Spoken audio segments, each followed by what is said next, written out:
Hello aspirants, आप देख रहे हैं अहद अकेडमी और इसमें हमारी इंडियन पॉलिटी की सीरीज शुरू है जिसमें हम अब तक जो कंपनी रूल था वो देख चुके हैं कि कंपनी किस तरह से इंडिया में आई और उन्होंने क्या-क्या एक्ट लेके आए या ब्रिटिश गवर्नमेंट ने उनको रेगुलेट करने के लिए कौन-कौन से एक्ट भेजे। आज हम जो देखने वाले हैं वो कि सीधे क्राउन रूल कैसे कंपनी को हटा करके जो ब्रिटिश गवर्नमेंट थी उन्होंने सीधे इंडिया का कंट्रोल ले लिया। तो चलिए शुरू करते हैं। तो तब तक आप लाइक, शेयर और सब्सक्राइब करके हमारे साथ जुड़ जाइए। लेकिन उससे पहले कुछ क्वेश्चंस, क्योंकि हमने जैसे हमारी मेथड में बोला था कि हम कॉन्सेप्ट्स की डीप अंडरस्टैंडिंग्स के साथ, क्वेश्चंस के साथ पॉलिटी को समझेंगे। तो ये जो क्वेश्चंस है ये अभी आपको फर्स्ट स्लाइड में शो हो रहा है और इसके एंड तक आपको इनके सारे आंसर्स बीच-बीच में मिल जाएंगे और आप कमेंट बॉक्स में जाते-जाते इसके आंसर्स देते जाइए। So the first question is, who introduced the portfolio system in India and which act gave it statutory recognition? तो जो पोर्टफोलियो सिस्टम है वो कौन से एक्ट में आया और कौन से एक्ट ने उसको रिकॉग्नाइज किया? Second question, which year were Indians first nominated in Viceroy's Legislative Council? कौन से साल में इंडियंस को लेजिस्लेटिव काउंसिल्स में पहली बार रिप्रेजेंटेशन मिला? Third question, which act reversed the centralizing tendency that started with the Regulating Act of 1773? यानी कि 1773 की एक्ट में जो सेंट्रलाइजेशन की टेंडेंसी शुरू हुई थी जिसमें बॉम्बे और मद्रास के जो राइट्स थे उनको कट करके गवर्नर जनरल ऑफ बंगाल को दिया गया था, तो इसको कौन से एक्ट में रिवाइज किया गया या रिवर्स किया गया और डिसेंट्रलाइजेशन फिर से शुरू हुआ? Question number 4, under which act did the member of the Legislative Council get the power to discuss the budget for the first time?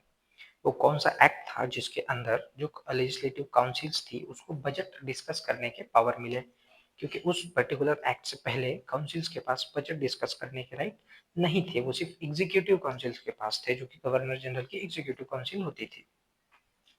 Last question, who was the first Indian to join the viceroy's executive council? ये UPSC का favourite question है।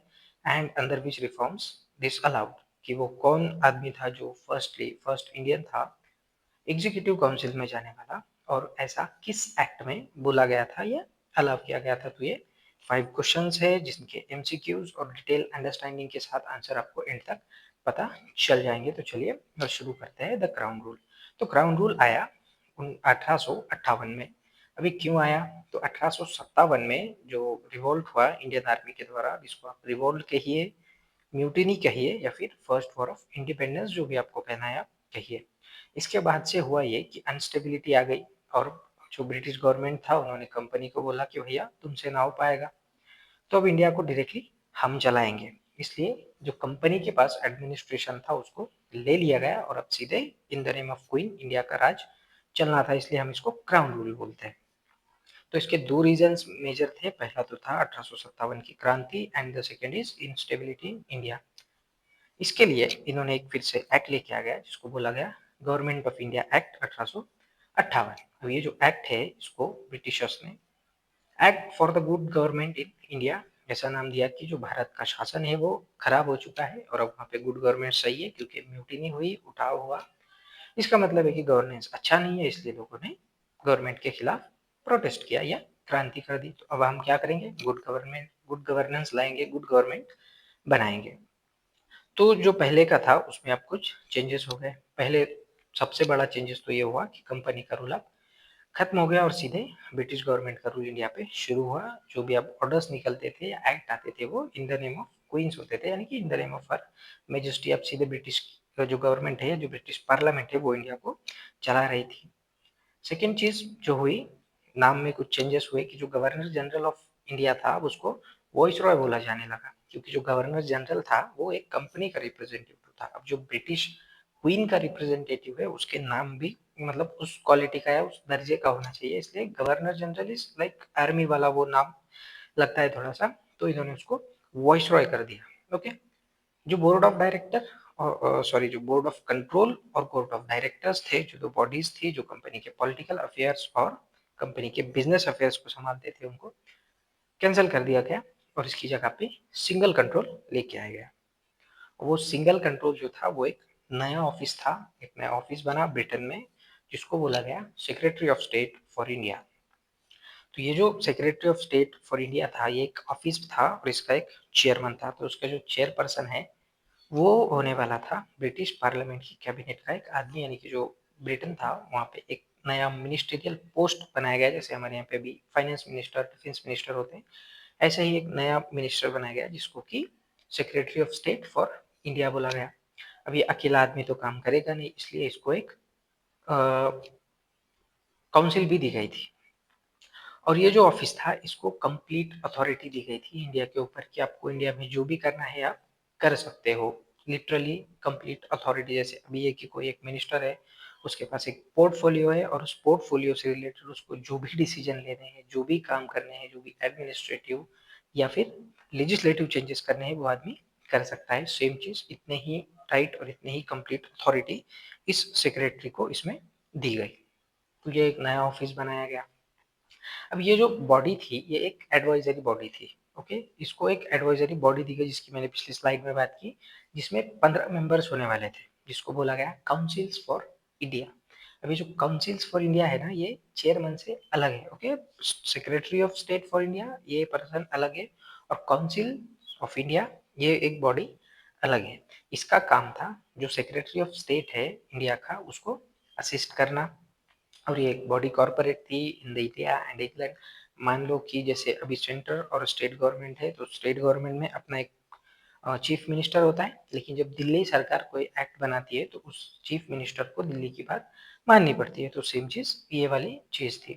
और इसमें यह हुआ कि जो India था वो एक्चुअली अब इंग्लैंड से कंट्रोल होने वाला था, यानी कि बोला तो ये गया कि India will be control from India voice Roy और ये काउंसिल, लेकिन एक्चुअल में जो आदमी कंट्रोल कर रहा था वो था secretary of state for India, और वो था ब्रिटिश पार्लियामेंट का मेंबर।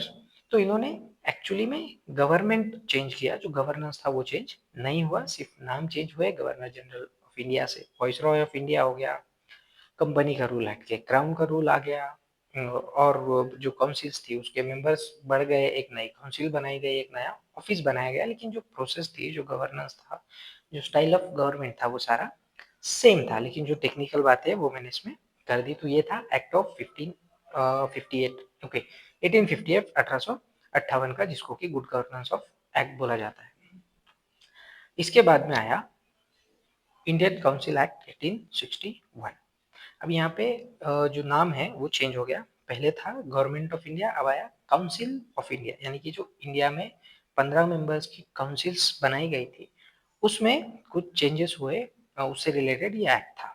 तो इसमें जितना आने तक ब्रिटिश, ये एक लैंडमार्क जो इसको बोलेंगे हम एक्ट था, क्योंकि ब्रिटिशर्स को यहाँ तक आते आते ये बात क्लियर हो गई थी कि अगर इंडिया पे रूल कंटिन्यू रखना है तो इसके लिए इंडियंस का कोऑपरेशन इम्पोर्टेंट है। इंडियंस के कोऑपरेशन के बिना अब इंडिया को रूल करना पॉसिबल नहीं था, क्योंकि 1861 तक लोग काफी जाग गए थे, यूनियंस बन रही थी, डिफरेंट डिफरेंट ग्रुप्स फॉर्म हो रहे थे, इसलिए उनको इंडियंस को कोऑपरेशन चाहिए था। इसलिए इन्होंने इंडियंस को रिप्रेजेंटेशन देने की शुरुआत की। So this is the first act कि जो वॉइस रॉय की लेजिस्लेटिव काउंसिल्स थी उसमें इंडियंस को नॉमिनेशन मिला, हिस्सा मिला। तो जो पहले 3 लोग थे, Raja of Banaras, Maharaja of Patiala and sir Dinkar Rao, so these were the first Indians to जो कि नॉमिनेट हुए थे वॉइस रॉय की लेजिस्लेटिव काउंसिल में।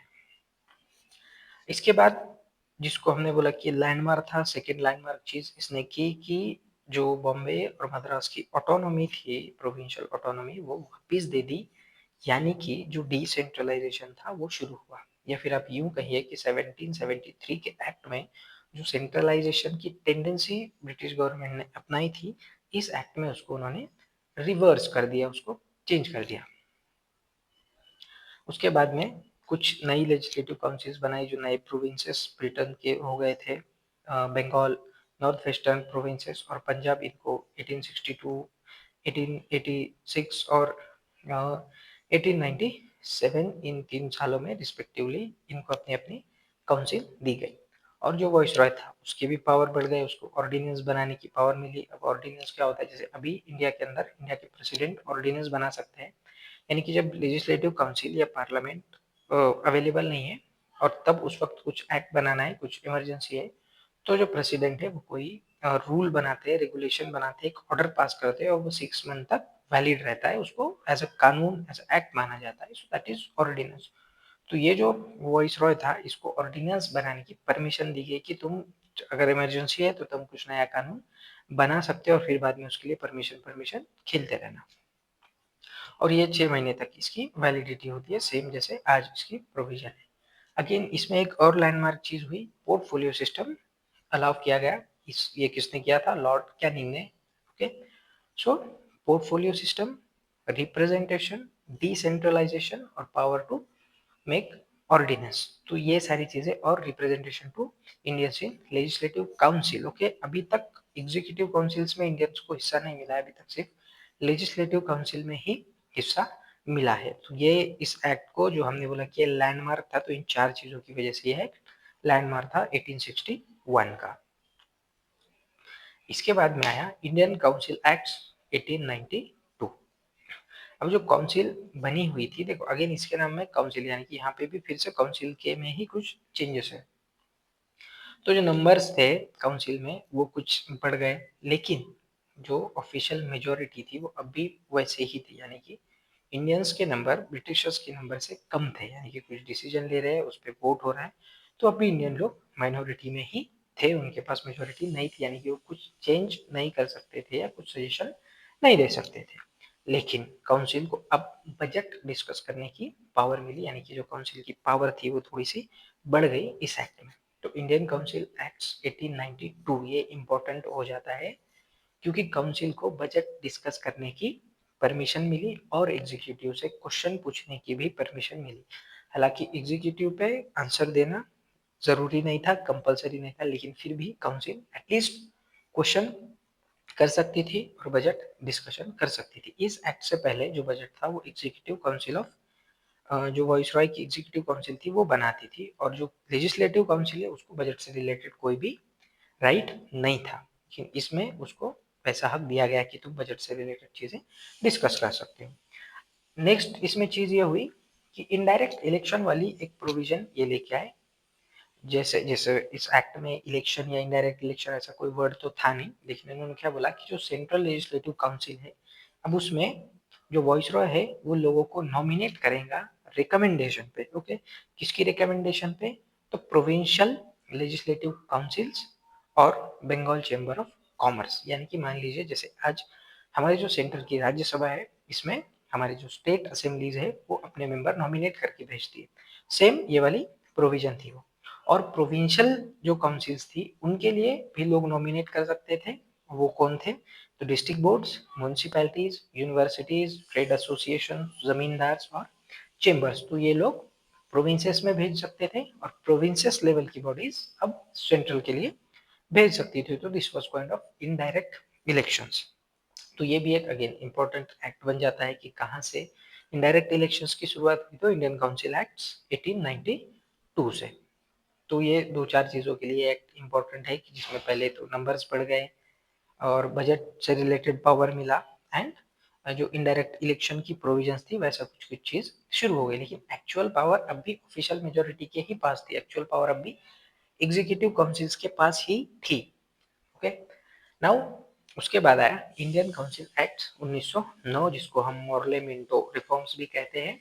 और इनके नाम क्यों दिए गए? क्योंकि जो मॉर्ले थे वो secretary of state for India थे और मिंटो उस वक्त वॉइसरॉय ऑफ इंडिया थे, तो इन दोनों ने ये रिफॉर्म्स लेके आए, इसलिए इनके नाम इन रिफॉर्म्स को पड़ गया। तो इन्होंने कुछ जो चेंजेस सजेस्ट किए काउंसिल्स के लिए, या जो रिफॉर्म्स सजेस्ट किए वो ये थे कि जो नंबर है काउंसिल्स का वो सिर्फ 16 था, 16, उसको इमेंसिवली बढ़ा करके इन्होंने 60 कर दिया। ओके, 60। अब लेकिन अब भी सेंटर में ऑफिशियल मेजोरिटी ही थी, अभी तक इंडियंस की मेजोरिटी काउंसिल में नहीं थी, यानी कि भले ही तुमने नंबर इमेंसिवली बढ़ा दिया लेकिन इंडियंस को उसमें कुछ खास मिला नहीं। सेकेंड चीज इंपॉर्टेंट अगेन लैंडमार्क की जो प्रोविंशियल काउंसिल्स थी उनमें अब नॉन ऑफिशियल मेजोरिटी हो सकती थी, यानी कि council of Bombay, council of Madras, council of Punjab, यहाँ पे जो मेंबर्स थे वहाँ पे इंडियंस की मेजोरिटी हो सकती थी। यानी कि अब जो इंडियंस का पार्टिसिपेशन था और इंडियंस को थोड़ा थोड़ा टेस्ट ऑफ द पावर या टेस्ट ऑफ गवर्नेंस यहाँ से मिलना स्टार्ट हुआ, या उन्होंने ऐसे बोला कि भैया आ जाओ तुम भी देख लो थोड़ा सा गवर्नमेंट कैसे चलाते हैं, and you can participate and you can actually influence the decision makings in the councils, but only on the provincial level, central level पे अभी नहीं। और सबसे पहले इस एक्ट में एग्जीक्यूटिव काउंसिल, जो वाइसरॉय की एग्जीक्यूटिव काउंसिल थी, वहां पर इंडियंस को अलाउ किया गया। पहले इंडियन जो बने Satyendra Prasad Sinha, as a law member इन्होंने उसको ज्वाइन किया था या इनका नॉमिनेशन हुआ था। तो ये यूपीएससी का अगेन एक फेवरेट क्वेश्चन है कि कौन सा वो पहला इंडियन था जो एग्जीक्यूटिव काउंसिल में गया था, और वो कौन सा पहला एक्ट था जहां पे एग्जीक्यूटिव काउंसिल्स में इंडियंस को अलाउ किया गया था। तो वो थे मॉर्लेमेंटो रिफॉर्म या फिर इंडियन काउंसिल एक्ट 1909। लेकिन जैसे इसने एक अच्छी चीज की कि एग्जीक्यूटिव काउंसिल्स में इंडियंस को अलाउ किया, इन्होंने कुछ गलत चीजें भी की जिसका खामियाजा इंडिया अब तक भुगत रहा है। वो था सेपरेट इलेक्टोरेट्स फॉर मुस्लिम्स। इस एक्ट में जो कम्युनलिज्म था उसको इन्होंने लीगलाइज कर दिया, चैनलाइज कर दिया कि भैया अब मुस्लिम्स लोगों के लिए अलग से इलेक्टोरेट होंगे जहाँ पे सिर्फ मुस्लिम्स ही वोट करेंगे, यानी कि अब तुमको जो नॉन मुस्लिम्स है उनकी जरूरत नहीं है, you are independent on yourself. तो इससे क्या हुआ कि बाकी की जो कम्युनिटीज थी उनमें एक गुस्सा आ गया या फिर उनमें एक नाराजी सी आ गई कि भैया इनको क्यों एंड वाई। तो इससे कम्युनलिज्म बढ़ गया, जो कि ब्रिटिशर्स का एक पॉलिसी थी डिवाइड एंड रूल, जहां से वो शुरू हुई। इसीलिए हम लॉर्ड मिंटो जो वाइसरॉय थे उनको फादर ऑफ कम्युनलिज्म बोलते हैं। और मुस्लिम्स के साथ साथ और भी कुछ लोगों के लिए सेपरेट इलेक्टोरेट्स लाए गए थे। वो थे presidency corporations, chamber of commerce, universities और जमींदार। तो इन लोगों के लिए भी सेपरेट इलेक्टोरेट्स लाए गए थे। तो एक जो डिवाइड एंड रूल की पॉलिसी थी या सोसाइटी को डिवाइड करना जो स्टार्ट हुआ वो मॉर्लेमेंटरी रिफॉर्म से हुआ। तो अब ये रिफॉर्म्स एक्चुअली रिफॉर्म्स थे पॉजिटिव साइड या negative side, this is question, क्योंकि एक मिक्स काइंड ऑफ एक्ट था या मिक्स काइंड ऑफ रिफॉर्म्स ये थे। तो इतनी तीन चार चीजें इस वाले एक्ट से आपको याद रखनी है कि लीगलाइज हुआ कम्युनलिज्म, सेकंड चीज यूनिवर्सिटीज कॉरपोरेशंस चेंबर्स को अलग से उनके जो प्रेसिडेंसीज थी या उनको क्या ये इलेक्टोरेट थे वो मिले, और एग्जीक्यूटिव काउंसिल में इंडियंस गए और जो नंबर था वो इमेंसिवली बढ़ गया। तो ये चार चीजें यहाँ से याद रखनी है। तो आज के लेक्चर में इतना ही था। नेक्स्ट लेक्चर जो आएगा हमारा एक्ट ऑफ 1990, एक्ट ऑफ 1935 और एक्ट ऑफ 1947, जिनका कि हमारे आज के कॉन्स्टिट्यूशन पे एक बहुत ज्यादा इन्फ्लुएंस है। या जो 1935 1935 के एक्ट से तो हमने काफी चीजें हमारे कॉन्स्टिट्यूशन में ली है, तो उसको हम डिटेल में समझेंगे। इसलिए सिर्फ इन तीन एक्ट्स पे हम नेक्स्ट लेक्चर लेके आएंगे। तो चलिए थैंक यू। अगर आप अब तक जुड़े नहीं हैं तो चैनल के साथ जुड़ जाइए, एंड जो क्वेश्चंस हमने पहली स्लाइड में किए थे उसके आंसर्स आपको बीच बीच में मिल गए होंगे।